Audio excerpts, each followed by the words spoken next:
शेतकरी कामगार पक्षामध्ये पक्ष स्थापनेपासून आपण त्या पक्षामध्ये सक्रिय होता, पण अचानक आपण हा मार्ग बदलताय, आपण भारतीय जनता पार्टीच्या प्रवाहामध्ये सामील होत आहे आणि उद्या आपला प्रवेश आहे, काय सांगा?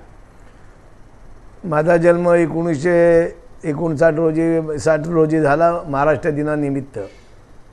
आमच्या कुटुंबाचा DNA हा काँग्रेसच्या विरोधातला आहे. पण पक्ष नेतृत्वाने रायगड जिल्ह्यामध्ये शेतकरी कामगार पक्ष हा प्रमुख पक्ष होता. त्याची जिल्हा परिषदेमध्ये 2-3 वेळा खासदार होते आणि त्यावेळेला शेतकरी कामगार पक्ष हा स्वतंत्र ताकदीने निवडणुका जिंकायच्या, सर्व पक्षविरुद्ध शेतकरी कामगार पक्ष. पण मधल्या काळामध्ये नेतृत्वाने वेगवेगळ्या पक्षांबरोबर आघाडी केली, त्याच्यामुळे ते पक्ष पुढे गेले आणि आमचे कार्यकर्ते देशोधडीला लागले. एकदा आम्ही गीते साहेबांना दिल्लीला पाठवलं, त्यांनी आमची आघाडी तोडली.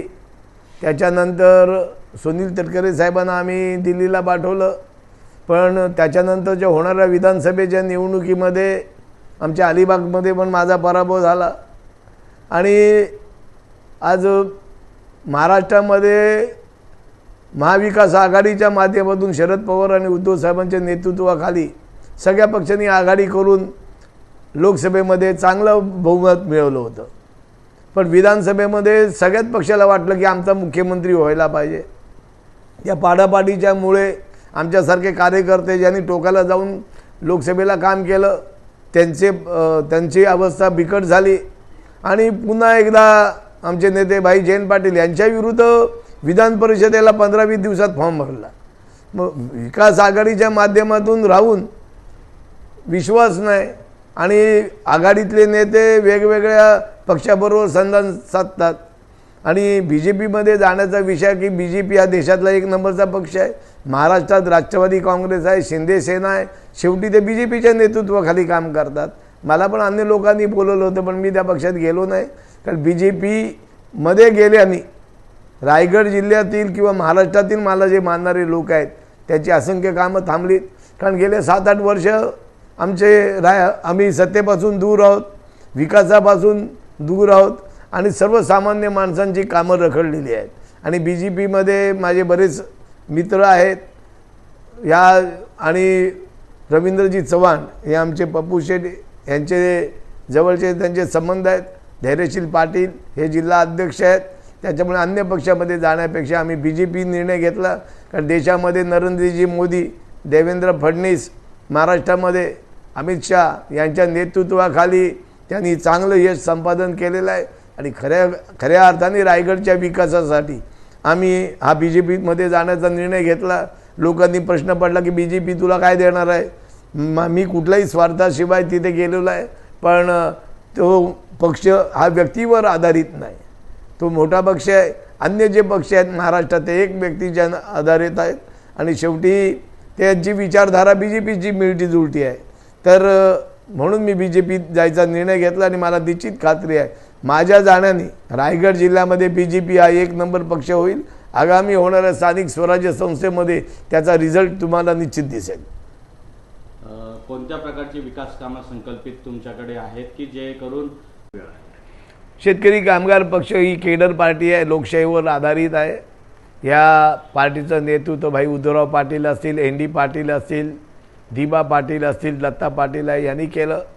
पक्षामध्ये लोकशाही होती, त्यांच्या मिटिंगा रेग्युलर व्हायच्या आणि सर्वसंमतीने निर्णय घ्यायचे. मधल्या काळामध्ये पक्ष नेतृत्वाने ती सगळी यंत्रणा पायदळी तुडवली.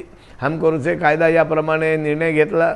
पक्षामध्ये माझी आमदार होतो, मी पक्षाकडे विधानसभेचं तिकीट मागितलं, पण पक्षाने वरिष्ठ नेते जे आमचे जाधव सर असतील, कोरडे असतील, त्यांना मी अनेक वेळा संपर्क साधला, पण त्यांनी आमच्या मागणीकडे दुर्लक्ष केलं आणि आम्हाला डावलून परस्पर उमेदवार डिक्लेअर केला.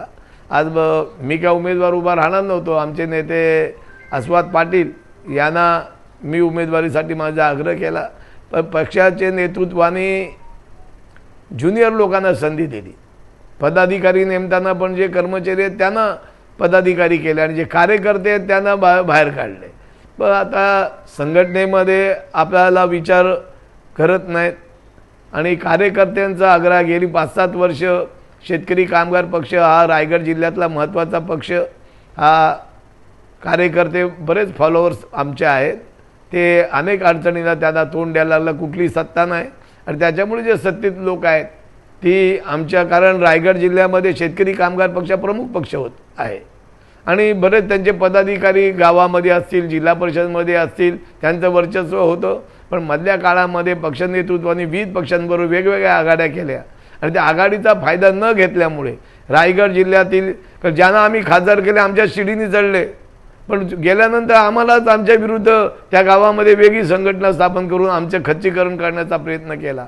आणि म्हणूनच मी हा निर्णय घेतला कार्यकर्त्याच्या आग्रहाखातर, नाही तर मी काय जाणार नव्हतो. पण कार्यकर्त्यांनी आग्रह केला आणि पक्षाचे नेते रवींद्र चव्हाण यांनी पण मला आग्रह केला, त्याच्यामुळे मी निश्चित माझ्या जाण्याने रायगड जिल्ह्यातील तमाम राजकारण बदलणार आहे. कारण माझे फॉलोअर सगळ्या जिल्ह्यामध्ये आहेत, प्रत्येक तालुक्याला मला मानणारे आणि आस्वाद पाटील यांना मानणारे हजारो कार्यकर्ते आहेत, त्यांचा फायदा इथे होईल. आम्ही उद्या 16 तारखेला आम्ही फक्त प्रातिनिधिक स्वरूपाचं आम्ही पक्षप्रवेश करतो, त्याच्यानंतर प्रत्येक तालुक्यामध्ये मीटिंग होईल. आता BJPचे काय नियम आहेत ते आम्हाला फॉलो करायला लागतील, पण निश्चित रायगड जिल्ह्यातील श्रमजीवी आणि कष्टकरी जनतेला न्याय द्यायचा आम्ही प्रयत्न करू.